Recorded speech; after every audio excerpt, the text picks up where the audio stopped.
Yo, what's up, everybody? Welcome to another episode of Mega Strange. Now, let me ask you something. Do you ever go somewhere expecting something and then you find out that what you thought you were going to get was not what you were going to get at all? Yeah, it's called the old switcheroo. We've all been there. Somebody promises something or tells you that if you do a certain task, you're going to get something as a reward. But are you really going to get that reward? Or is this task an impossible task to accomplish?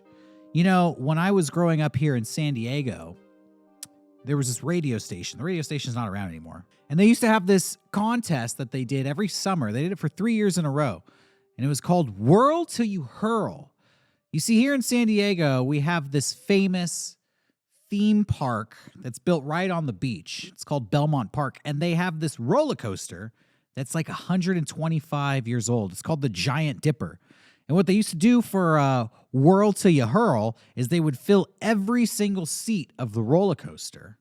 And the last person to get off the roller coaster would win some grand and fabulous prize. So we're talking like 24 people. Maybe I think there's like 12 cars. So they get 24 unsuspecting listeners of the radio station. Maybe they were college students. Maybe they were desperate 30-something-year-olds like you and I.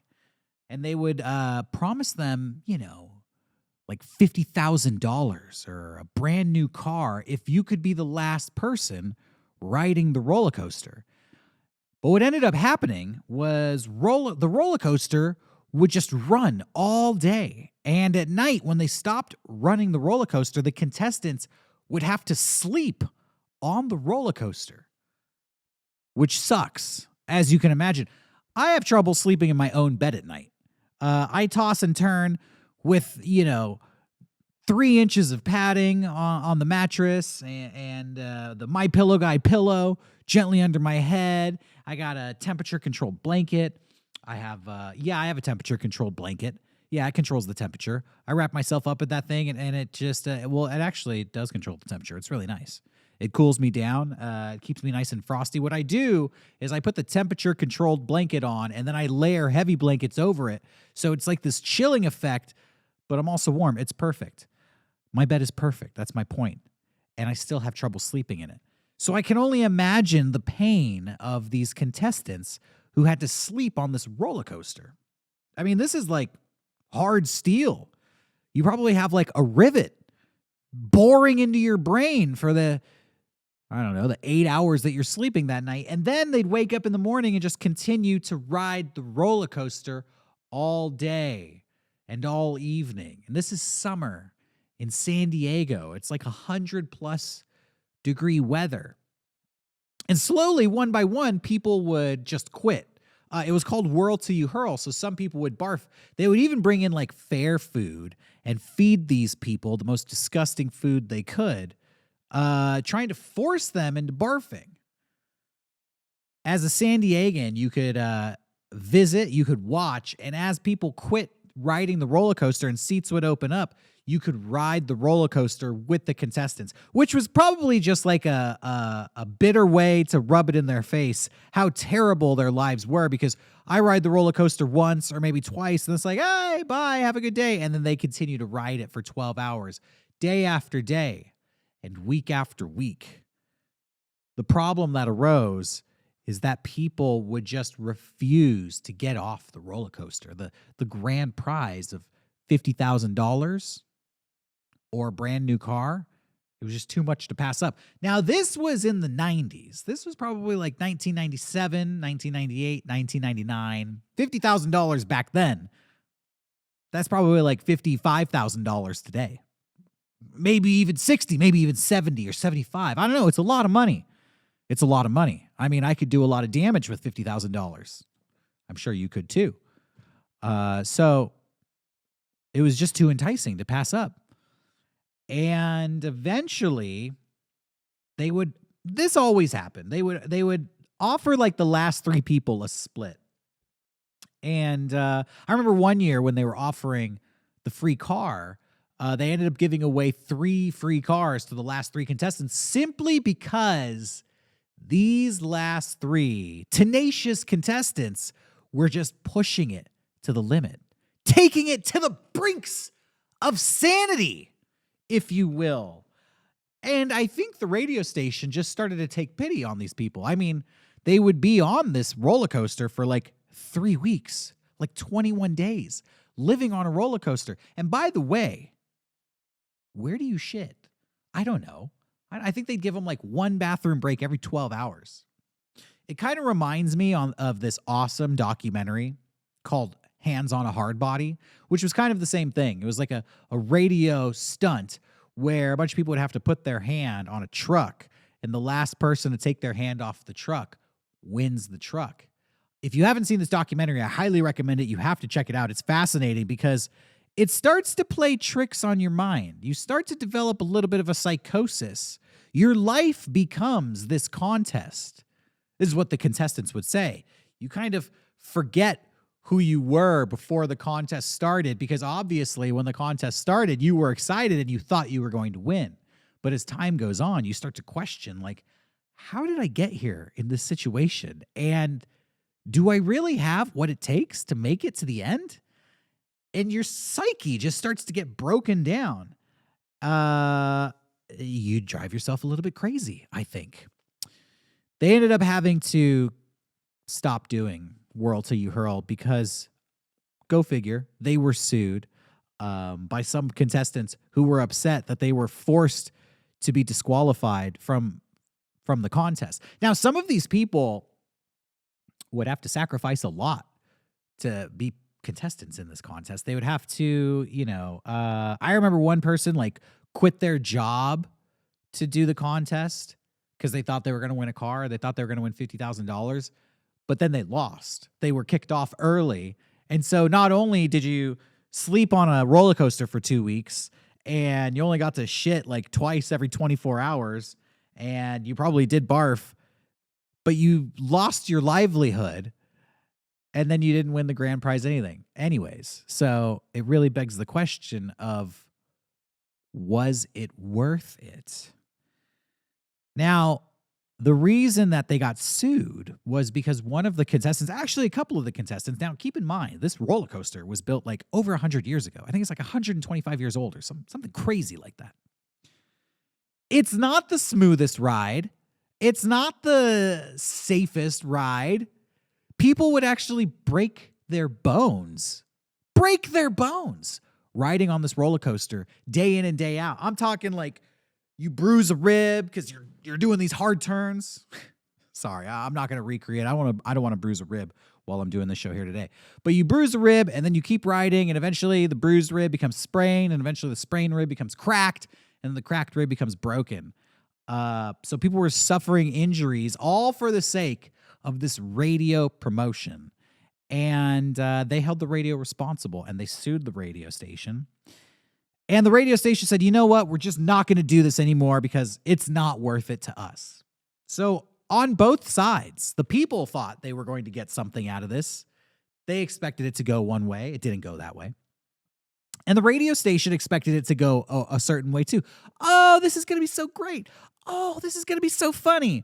Well, it wasn't funny when people were suffering from injuries and then sued the radio station. Probably more trouble than it's worth. It reminds me also of this other radio station promotion that I heard of once that was back in like 2008 or 2009 when the Nintendo Wii had just come out. Maybe you've heard of this. This is a popular, famous thing on the internet. It was called Hold Your Wii for a Wii, and it was the same thing. The Nintendo Wii was so hard to find that they had a contest, and it was the last person to go pee would win the Nintendo. Hold Your Wii for a Wii. I think this was out of Seattle, so any mega strangers out there who may remember this, who heard this on the radio, leave a comment below if you remember Hold Your Wii for a Wii. But a woman died. And I never knew you could die from not peeing. I learned it. I know it now. I'll never hold my Wii for too long after hearing of that episode. But yeah, she was so determined to win this Nintendo for her kids that she said she would do anything. And I guess she took it too far. Well, that is the premise of today's episode. When publicity stunts get taken too far. By the way, speaking of publicity stunts being taken too far, you probably noticed that Johnny isn't here. That's because we killed him. And he's dead. And it was all for a publicity stunt. And maybe we took it too far. Rip rig, Johnny. Gone. But not forgotten. We do this episode in your memory. Anyways, moving on. I have a couple of stories here about some publicity stunts that got extremely out of control. And I'd like to share them with you guys today. So strap in, pop some popcorn, get yourself a nice beverage, sit down on that couch, get comfy, because I'm going to take you on a trip through history, through bizarre history. And this we could call the history of bad ideas, the history of publicity stunts that got so far out of control that the people who were in charge of them ruined their reputations for the rest of their lives. And I'm sure that they regret putting on these publicity stunts. And, well, I'm sure a couple of people who attended the publicity stunts regret going to them as well. So this is going to be an exciting episode of Mega Strange. It's just me here today, your faithful host, Derek, and I thank you for joining me. This is going to be a great, wild trip through bizarre history, Mega Strange publicity stunts that have gone wrong. So the first publicity stunt that I want to talk to you about, the first story, is something that happened in Texas way back in the year 1896. It's known as the Crash at Crush. The Crash at Crush. So let me tell you about a little bit of what was happening in Texas at the time in 1896. All right, so this is about, 30 years after the Civil War, and America is recovering from fighting with itself.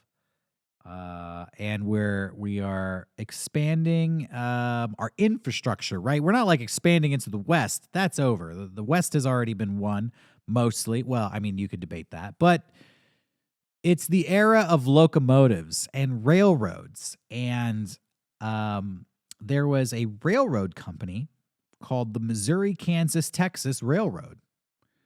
It was known as the MKT, which were the initials, Missouri, Kansas, Texas. Or Katie, for short. Shouts out to all the ladies out there named Katie. The Crash at Crush is dedicated to you. And what had happened was they had basically connected a route in Texas between Dallas and Houston. And as the railroad company was expanding, they were growing, and railroad technology was getting more advanced. They were upgrading. Rip rig, Johnny, I'll put your sign up there so we can remember you. They were expanding their trains, expanding their technology, and they were upgrading to heavier trains that could haul more cargo, haul more people, hold more fuel. They were just generally bigger, better, more badass trains. They were going from the little puny 30-ton train, which is about a 60,000 pound piece of machinery, to the baller 60-ton steam engine. Woo-hoo! That's the noise the train would make as it was barreling down the railroad. And that was also the noise that the conductor would make while he was conducting this badass piece of machinery. And I like to assume that's the sound that the passengers would make when they were in the dinner train flying down this brand new railroad that had just been constructed in a 120,000 pound piece of machinery. Woo! That's your death whistle for the episode.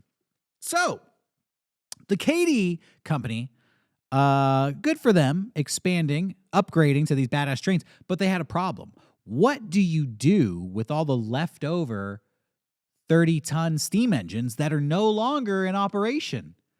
They had no clue. In fact, they were stockpiling trains in their train yards. Could you imagine this? Just like a bunch of those old locomotives. These are like the Old West trains too, by the way. You know, you imagine like an Old West movie with the black engine car in front with kind of like the smokestack that is little on the bottom and then bellows out, and it's like pouring smoke out the top while it's going. Those are the trains, and they were just piling them up in like junkyards and train depots, and they had too many of them. And so this genius, and I use that term loosely because this ended up being a catastrophic failure where a ton of people died.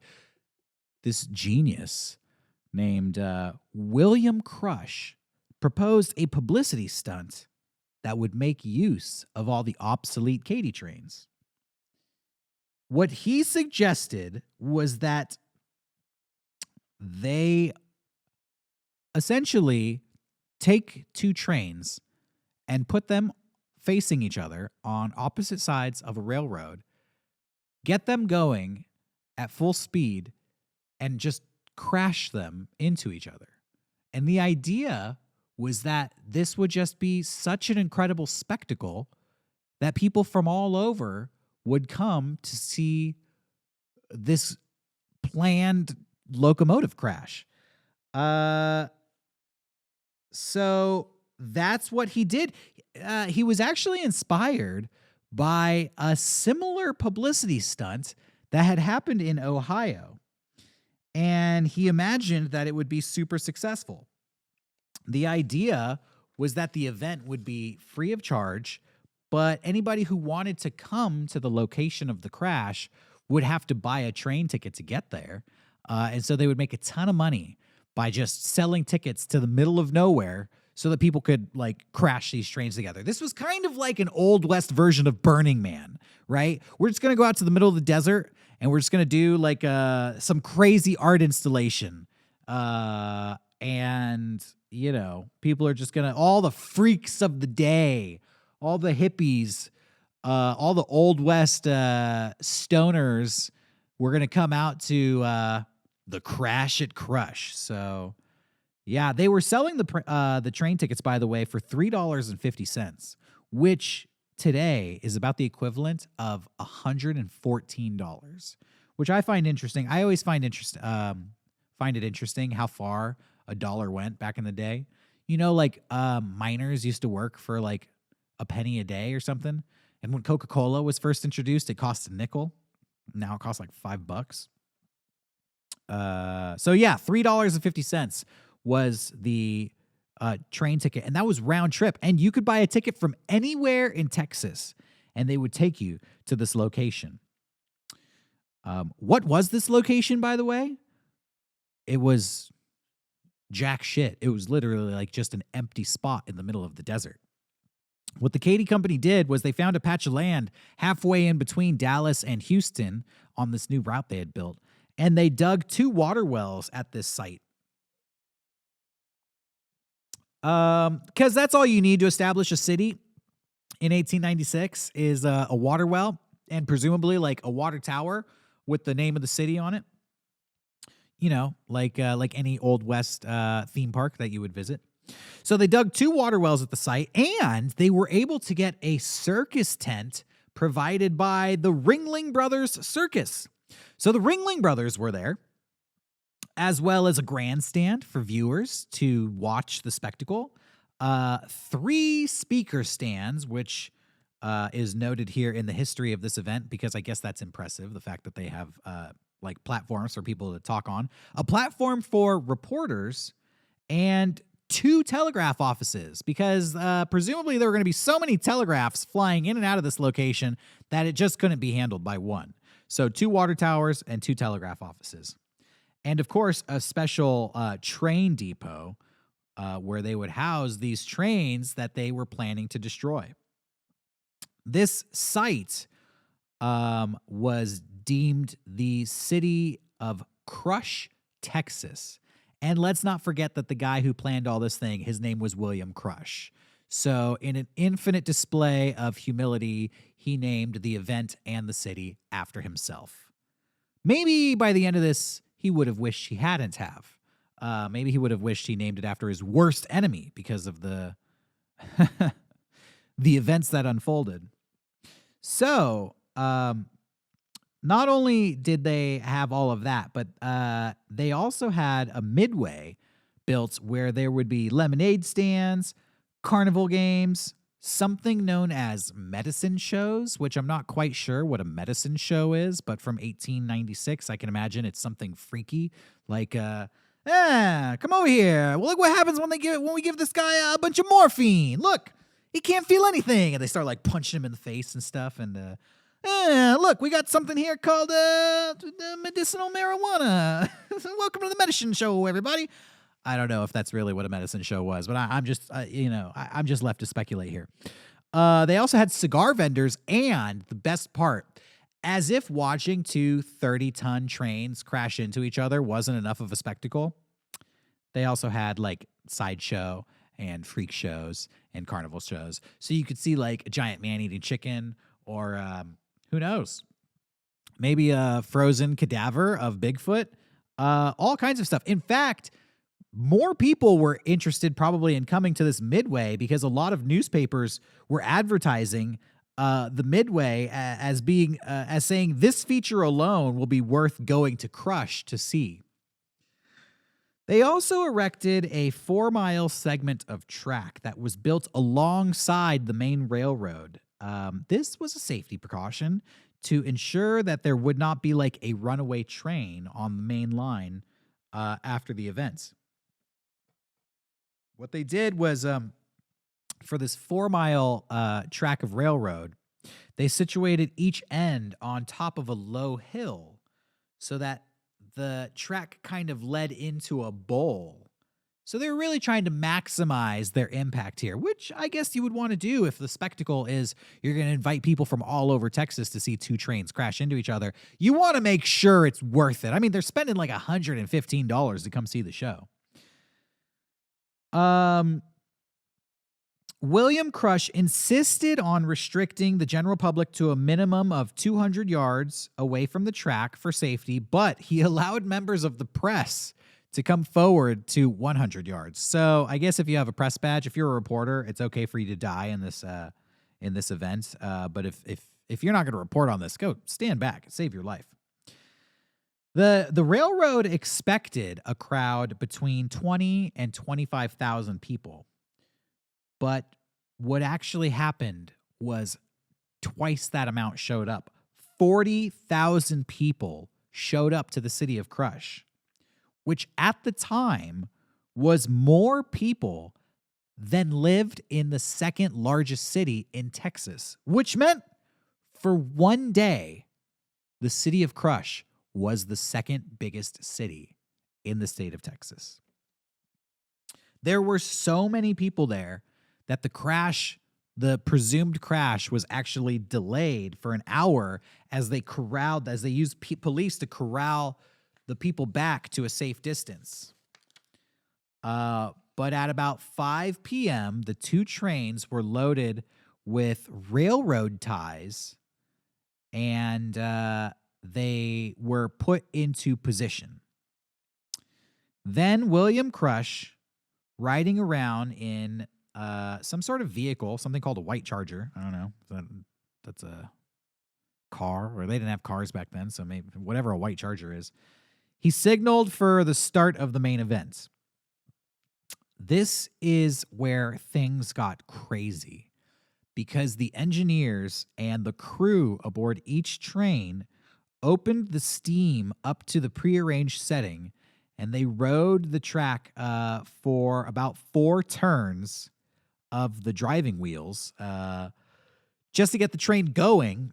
And then the engineer and the crew jumped off the trains. And so these trains were just truly set in motion at that point. It's reported that each train reached a speed of about 45 miles an hour, but interesting enough, the people there, observers, believed that the trains were traveling much faster than 45 miles an hour.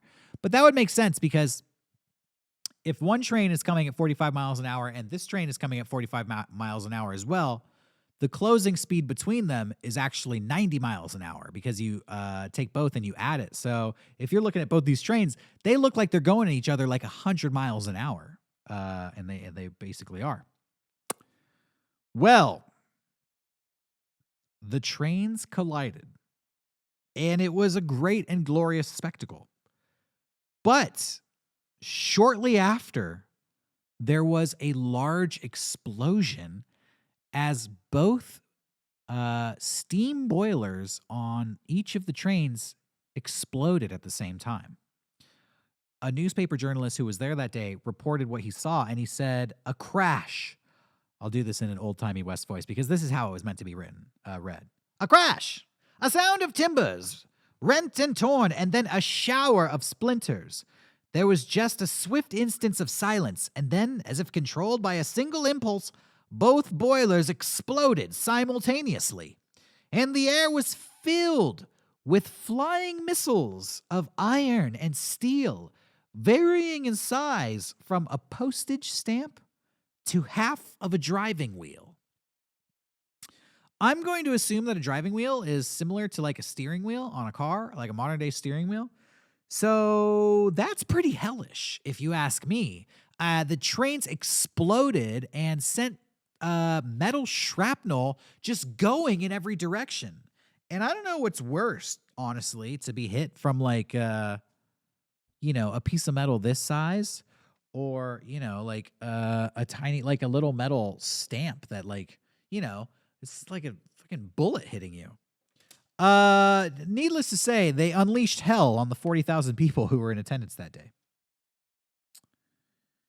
There is a photographer who was there named Jarvis Jodine, and he took a photograph of the crash right at the moment of impact, or slightly before the moment of impact.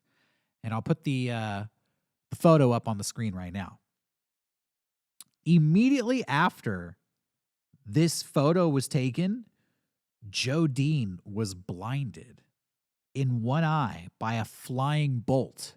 So the train exploded and a bolt came soaring through the air across all that distance. In that photograph, you could see how far away those trains are, and it struck him right in the face and took out an eye.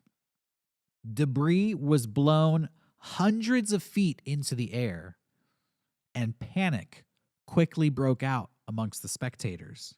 And the crowd turned and started running away. But where were they going to run to? Because this shrapnel came raining down on them from up above. And it actually started seriously injuring a bunch of people. It's reported that at least 6 people were seriously injured by the raining shrapnel of this collision. And I think I have a picture of the explosion as well. So I'll put that up right here. And sadly, 2 people died from the shrapnel raining down on them, which, again, party ruined. What a day ruiner. You're there, you've seen like the Freak Show, you've seen the Ringling Brothers Circus, you bought a round trip ticket to see these trains explode, crash into each other, but they end up exploding. They end up throwing 60,000 pounds worth of metal straight up into the air, and then it starts raining down on you like it's the fucking apocalypse. Yeah, I'm thinking that that's a bad day. That's a bad day in the life of the Katie Company and William Crush. William Crush was actually fired from the railroad company because of this, but in a strange twist of just classic American history, at the time, nobody seemed to care. There was not really national outrage. The railroad company fired him preemptively, anticipating that there would be a huge backlash. But the public was like, yeah, it was, you crashed a train. What do you expect? It sounds kind of cool. I don't think they really understood that people died there, or maybe like all the publicity beforehand just overshadowed it. But William Crush was hired back to the railroad company the very next day. And the crash at Crush will live on in infamy for the rest of time. So there you have it. The very first story of our day when publicity stunts go wrong. The crash at Crush. Now, I've never ridden on a train. I've always kind of dreamed about riding a train, but when I look it up, a lot of people just make it seem like it's extremely boring. You know, I always think it's like luxurious, like, oh yeah, you can get a sleeping car. It'll be like Murder on the Orient Express. That's such a cool movie. All these fashionable people. But from what I understand, traveling on a train nowadays, going long distances, is pretty much like a very like budget option. And where a plane would get you somewhere in 6 hours, like a train takes 24 hours. So it really does feel like being stuck in hell. So, I don't know why I'm talking about that. I'm kind of getting off topic, just talking about trains. I guess, yeah. There's a lot of train crashes in the news recently. Obviously, you've probably heard of them. Maybe it's time to do a reprise of the crash at Crush. Maybe we can do like a historic reenactment of the crash at Crush. Except do it a little safer this time, you know? But who am I to say? It would probably end up the same way, honestly. So that was the crash at Crush, our first publicity stunt. This next one that I want to talk about is more recent. This one is from the late 70s, actually 1979. But this is another case of things getting wildly out of hand. This story is known as Disco Demolition Night. Disco Demolition Night, which sounds like it'd be like a badass John Carpenter film. It could be like the trilogy of Escape from New York, Escape from LA, and then Disco Demolition Night, where Snake Plissken has to like go to this post-apocalyptic disco club and like, I don't know, kill the president of disco or something, this post-apocalyptic world. I digress. Okay, so here's what Disco Demolition Night was. By the way, I think this would be a good time to say that we didn't really kill Johnny, in case you... that's just my version of a publicity stunt. So who knows? Maybe this will be a publicity stunt gone right. Maybe this will bring in a lot of new viewers because people want to be like, oh, what happened to Johnny? He's just not feeling very well tonight. I don't know if he ate some bad shrimp or something, but he's suffering from like a splitting headache. So rest assured, he'll be back for the next episode. But he's in our thoughts and prayers. So Johnny, get well soon. We miss you, buddy. We got little Hedora here, but he's no substitute for the real Salt Daddy. So yeah, we miss you, bud. All right. Let's get into Disco Demolition Night. Disco Demolition Night was actually a publicity stunt that was held in conjunction with MLB, Major League Baseball, and a Chicago rock and roll radio station called WLUP or W Loop, The Loop as it was known in the 70s. So I guess, in the late 70s, the most popular music of the day was disco, and it was becoming increasingly popular as dance music, and it was especially popular after the hit film Saturday Night Fever, which came out in 1977. Disco was the hyperpop of its day. It was the 100 gecs of its day. And I don't hate disco.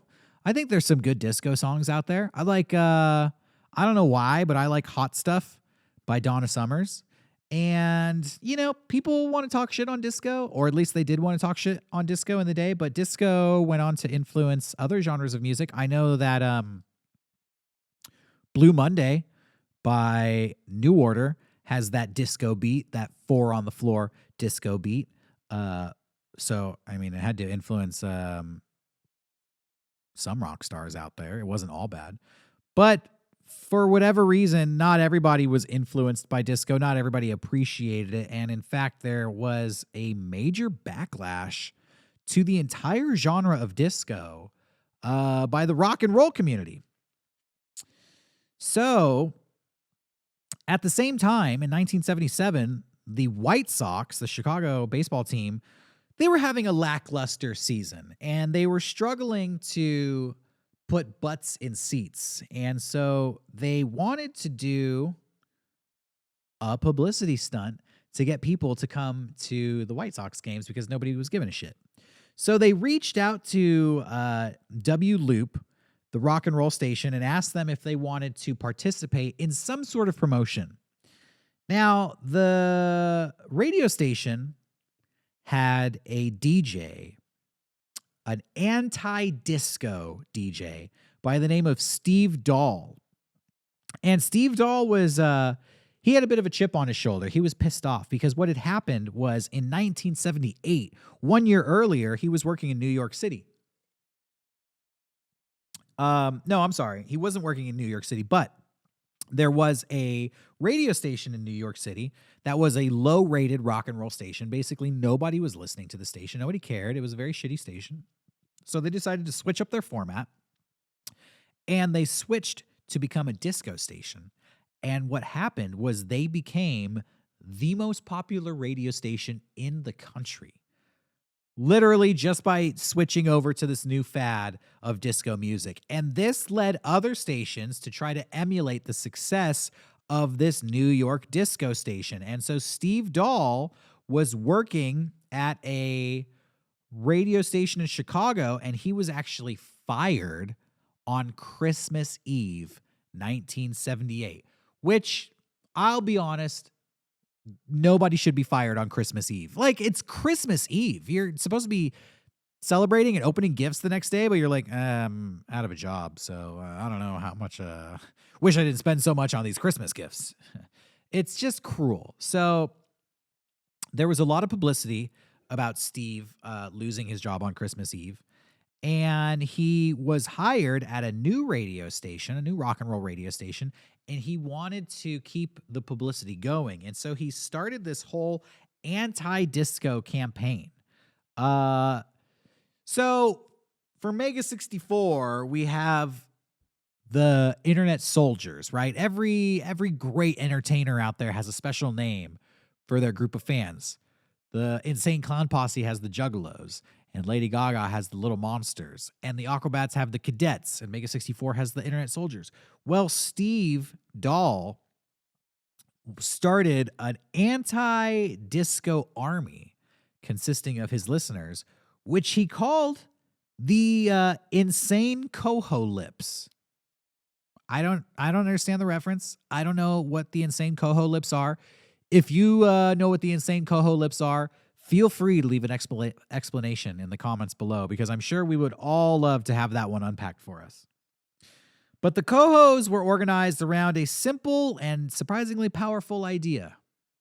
2 words: disco sucks. And Disco Sucks galvanized this entire community of listeners to the radio station.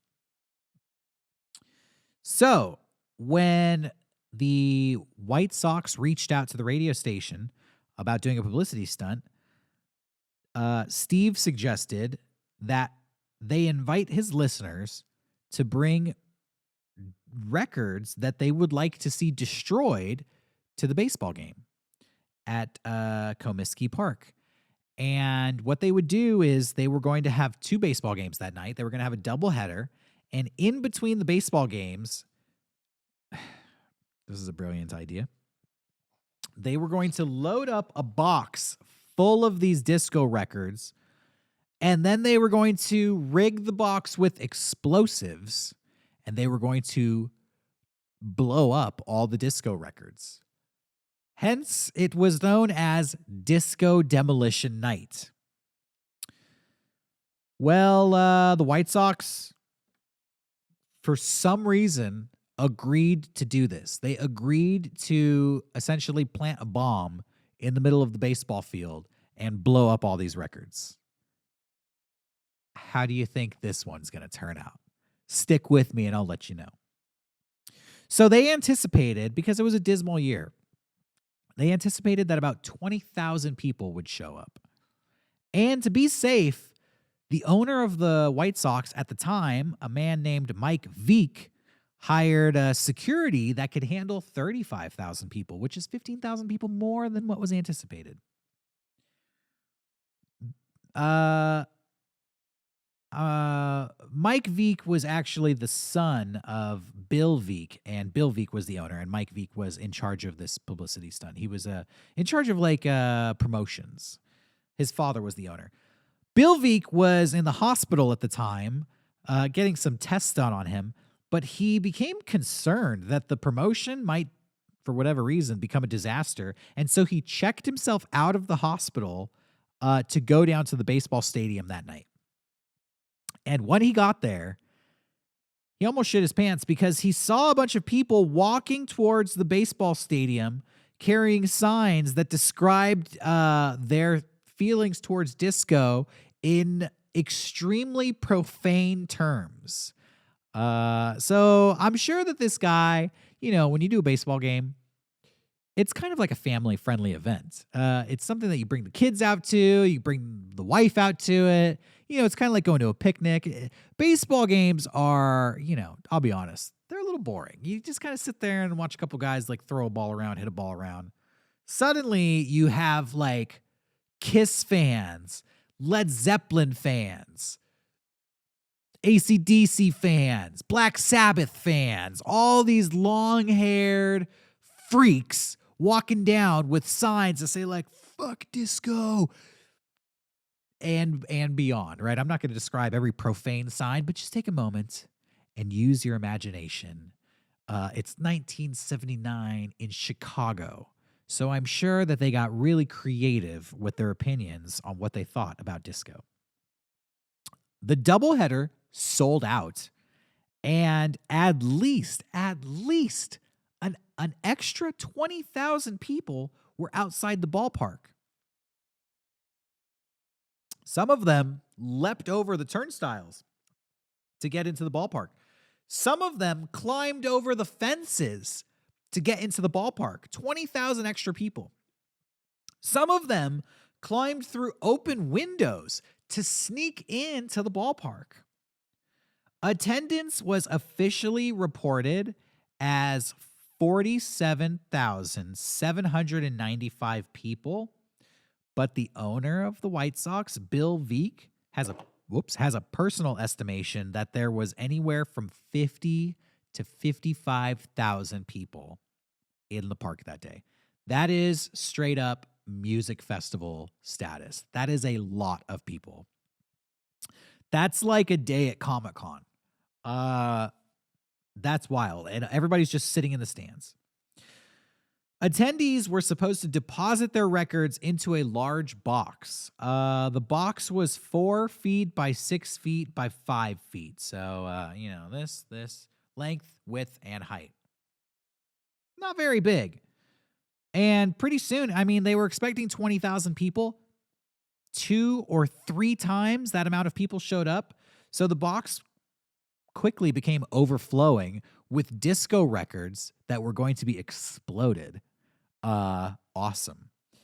And all the extra people who were climbing the fences and climbing the turnstiles and climbing in through the windows, they had their records in their hands and they weren't even able to deposit them into the box. And so they carried them to their seats, which is going to become an important factor in just a few minutes. The first game started at 6 p.m. With the second game scheduled to follow afterwards.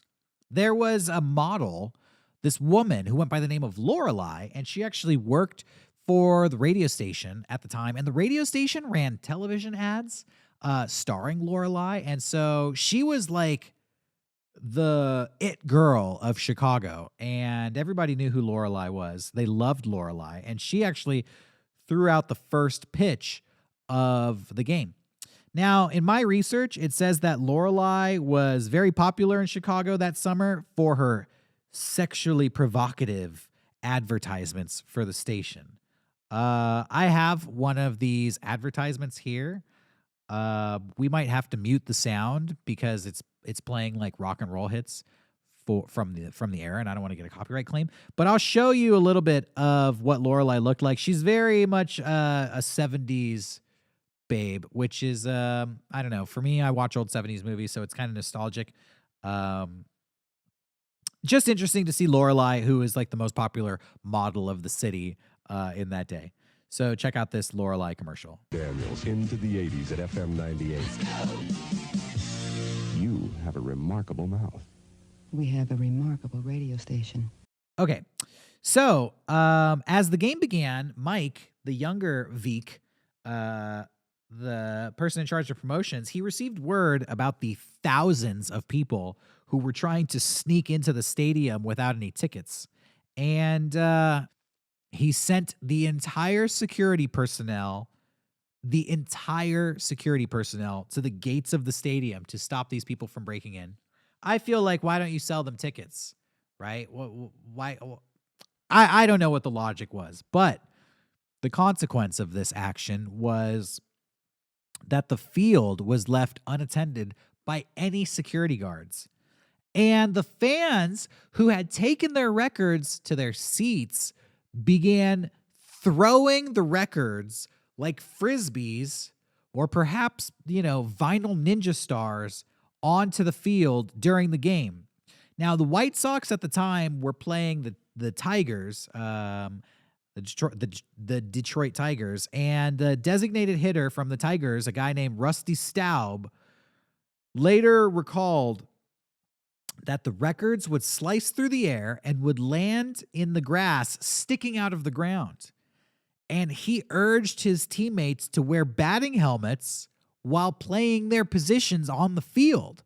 So first, second, third baseman, shortstop, pitcher, catcher, all the outfielders had batting helmets on because there were so many records being rained down upon them by the anti-disco rock and rollers who were in attendance that day.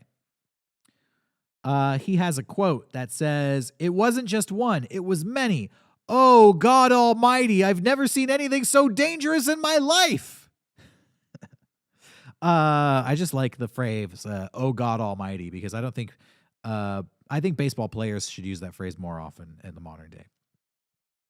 Not only were attendees throwing records, but there are also reports that they threw firecrackers, empty liquor bottles, and lighters onto the field. So it was getting like incredibly wild. And when I said this was, I said that the previous one, the Crash It Crush, was like Burning Man of the Old West. Well, this is like Ozfest 1980 at the baseball stadium. Just a bunch of metalheads and hard rock and rollers, just enjoying the baseball game. I actually think I would enjoy a baseball game a lot more these days if you could still throw firecrackers onto the field, which I guess you can, but it's not the same when you don't have like 40,000 people doing it with you.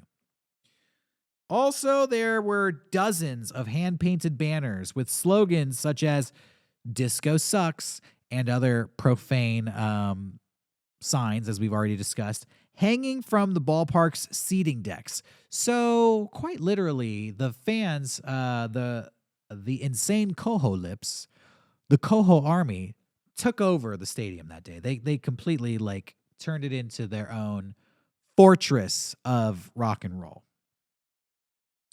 White Sox legendary broadcaster Harry Carey, saw groups of music fans wandering the stands. But others, because they were getting bored, others were intently waiting in their seats, waiting for the explosion. There were reports that day of an odor of marijuana wafting through the grandstands. And Mike Veek was later quoted as saying of the attendees, "This is the Woodstock they never had." So that should give you an idea that this truly was like an out-of-control music festival at a White Sox game. The marijuana odor permeated the press box to the point where Harry Carey and his broadcast partner, Jimmy Pearsall, commented about the smell over the air to all of the people who were listening to the game on the radio throughout Chicago, which has got to be hilarious because I don't know if you remember, but I never really listened to Harry Carey, but I remember I watched SNL in the 90s, and Will Ferrell used to do a Harry Carey impression. So this is, in my mind, what Harry Carey sounded like, which should be like, "Hey, Oh, I'm Harry Carey. Oh, it's going to be a wonderful baseball game tonight. And going on to be like, holy smoke, holy cow, we've got marijuana smoke wafting through the press box here. I feel like the baseball players are running in slow motion, and I suddenly am aware that I'm going to die someday. I'm getting a little bit of a panic attack.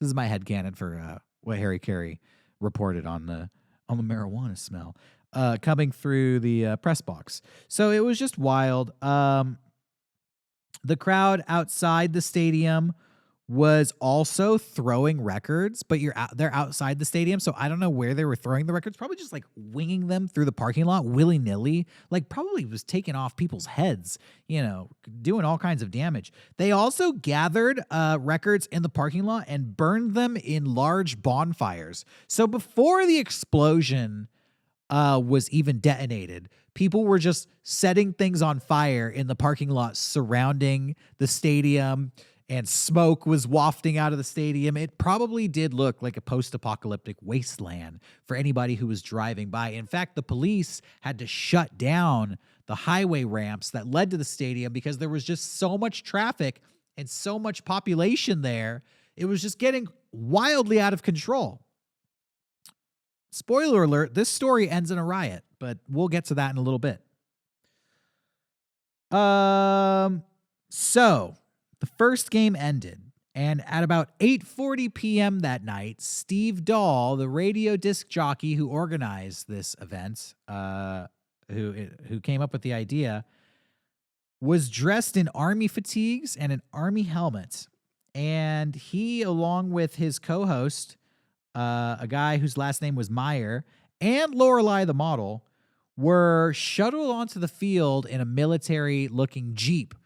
They circled around the baseball field, and he says it's a known fact that they were showered, according to Steve Dahl, in a loving manner. They were showered with firecrackers and beer. So people were just lighting firecrackers, throwing them down, throwing beer as Steve Dahl, dressed up like a general, drove this Jeep around, getting everybody riled up.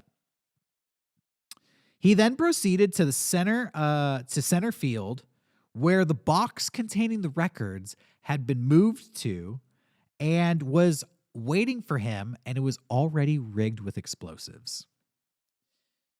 Steve and his partner, Meyer, warmed up the crowd, leading the attendees to chant, "Disco sucks! Disco sucks!" There were some non-disco hating fans there. There were just some baseball fans there. Some people who just liked the White Sox or the Tigers, just wanted to see some baseball. And these people thought that this shit was getting fucking out of control at this point. And there were reports that regular baseball fans who wished to leave the ballpark were not able to do so because the security guards, in an attempt to stop the extra intruders from sneaking into the park, had locked all the gates to the stadium. So once you were inside this place, it was like Mad Max the Thunderdome. 40,000 people enter, but only 20,000 people leave. The gates were padlocked. Everything except one gate. They left one gate open because I think legally you can't lock people in a stadium when you're about to blow something up or for any reason. So, imagine being locked in a stadium and it's twice the capacity that was intended. There's like 50,000 people there, 55,000 people there, and they're all drunk. They're all smoking Chiba. They're all lighting explosives and throwing them onto the field, hucking records like ninja stars and frisbees, going all over the place. The baseball team on the ground has to wear helmets while they play baseball because the records are getting stuck in the ground or bouncing off their heads. And then this dude is driving a Jeep around, getting 50,000 people to chant "Disco sucks." And you're like, I gotta get the fuck out of here. And you find that the fucking gates are padlocked on you. And then it's up to you. You're in the stadium. You have to find the one gate that's open. Not a good time. Steve Dahl, after the chants of "Disco sucks" subsided, he got on the PA system, and this is what he said to the crowd. He said, This is now officially the world's largest anti-disco rally. Now listen, we took all the disco records you brought tonight, we got them in a giant box, we're going to blow them up real good. And that's with 6 E's and 6 O's. So real good. By the way, if you're wondering, I found this interesting. Steve Dahl at this time was 24 years old. So pretty cool accomplishment on your resume for such a young age. He set off the explosives and he destroyed the records. And the explosives were so rambunctious, so big, that it actually blew a giant hole into the outfield grass. It tore it up.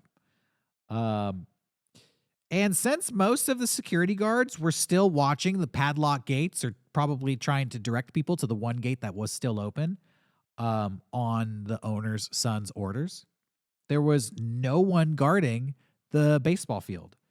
And so after the explosion, it says that between 5,000 to 7,000 people, 7,000 attendees, rushed onto the baseball field,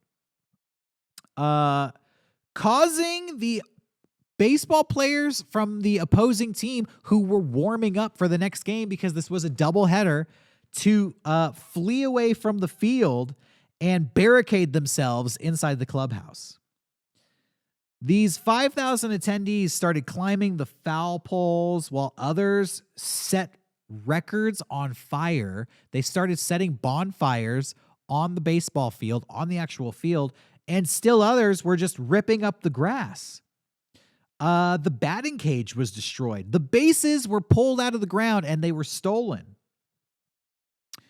Would you believe me if I told you that a Hollywood celebrity was there, but he wasn't yet a celebrity? You ever seen the movie The Green Mile? This is one of my favorite movies when I was growing up as a kid. Yeah. You remember the prisoner, John Coffey? Yeah. Michael Clark Duncan was at this event. He was 21 years old and he was just an aspiring actor at the time. And yes, he was one of the 5,000 people, the rioters who rushed the field. I think this is hilarious because we have specific reports of just what Michael Clark Duncan did. So it said that this is described as a melee. It said that Duncan slid into third base, but then he had a silver belt buckle stolen off of him.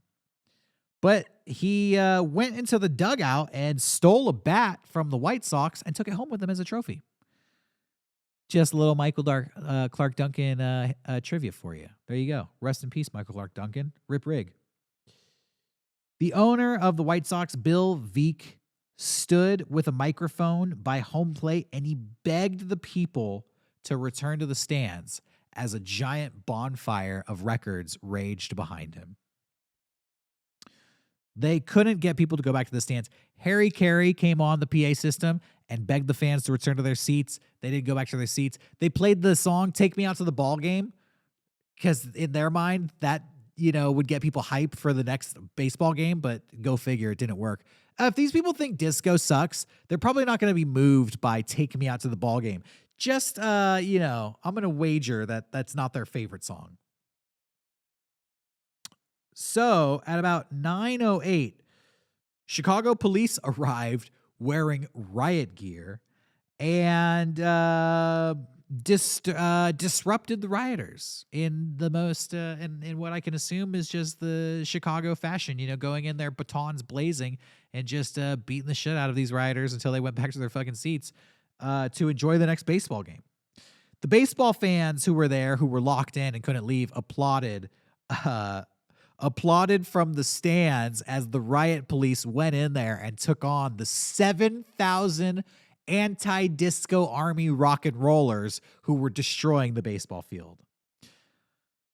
It really must have been like the biggest spectacle in baseball history. It kind of sounds awesome, to be real. I wish I could be there to see it.